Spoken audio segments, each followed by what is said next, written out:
बांग्लादेश में जो घटना घटी, एक दीपू चंद्र दास नाम के बालक को, जो कि अभी 20-25 साल का जवान लड़का था, मार डाला, पेड़ पे लटका के आग ही लगा दी। जलते हुए को मारा, इससे बड़ा कलंक मानव जाति के लिए हो सकता है? इसलिए सनातनियों जाग जाओ। ভারতে হাজার হাজার নিরপরাধ মুসলমান ছেলে মেয়েকে নৃশংসভাবে হত্যা করা হয়েছে, রেপ করা হয়েছে।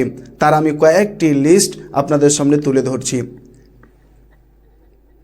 2014-তে মহাসিন শেখকে হত্যা করা হয়েছে, 2025-এ মোহাম্মদ আখলাককে হত্যা করা হয়েছে, 2023-এ আফরাজুল খানকে নৃশংসভাবে পিটিয়ে আগুন দিয়ে জ্যান্ত জ্বালিয়ে দেওয়া হয়েছে, 2020-তে আকবরী বেগমকে জ্যান্ত একটি ঘরে বদ্ধ করে জ্বালিয়ে দেওয়া হয়েছে, 2023-এ চেতন সিং 3 জন মুসলমানকে গুলি করে হত্যা করেছে, 2024-এ সাদেক শেখকে হত্যা করা হয়েছে, 2024-এ মোহাম্মদ ফরিদকে হত্যা করা হয়েছে, পিটিয়ে পিটিয়ে হত্যা করা হয়েছে, 2024-এ সাবির মালিককে হত্যা করা হয়েছে একইভাবে, 2024-এ শেখ জমিরকে একইভাবে পিটিয়ে হত্যা করা হয়েছে পোলে বেঁধে, 2025-এ সোলেমান রহিমকে একইভাবে পিটিয়ে হত্যা করা হয়েছে, 2025-এ আতাহার হোসেনকে প্যান্ট খুলে মুসলমান বলে তাকে পিটিয়ে পিটিয়ে হত্যা করা হয়েছে, জুয়েল রানাকে উড়িষ্যাতে মুসলমান বলে তাকে পিটিয়ে পিটিয়ে হত্যা করা হয়েছে, 2025-এ সিরাজকে হত্যা করা হয়েছে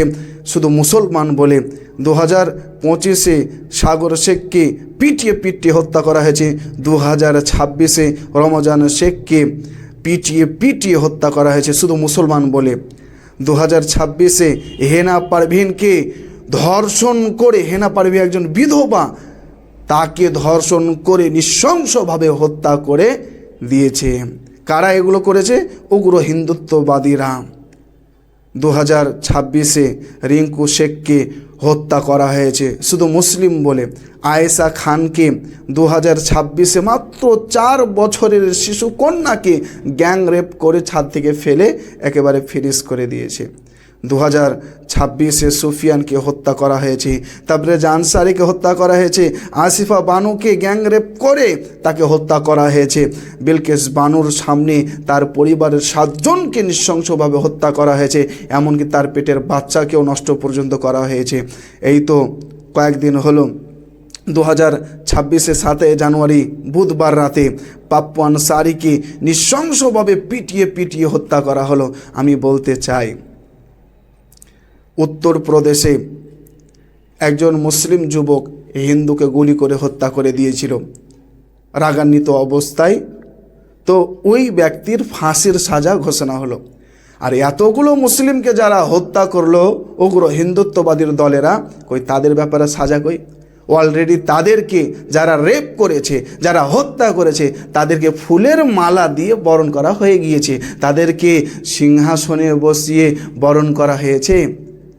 বাবা সাহেব, আমি বলতে চাই, মুসলমানদের রক্তের কোনো দাম নেই আপনার কাছে, আমি তো ভালো করে বুঝতে পারছি। বাংলাদেশের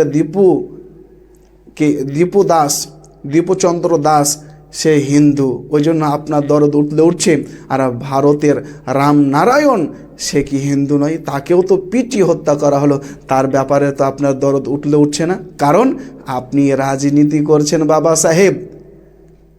বোঝা গেল আপনার আচরণে মার চাইতে মাসির বেশি দরদ। আমি একটি কবিতার মাধ্যমে শেষ করতে চাই।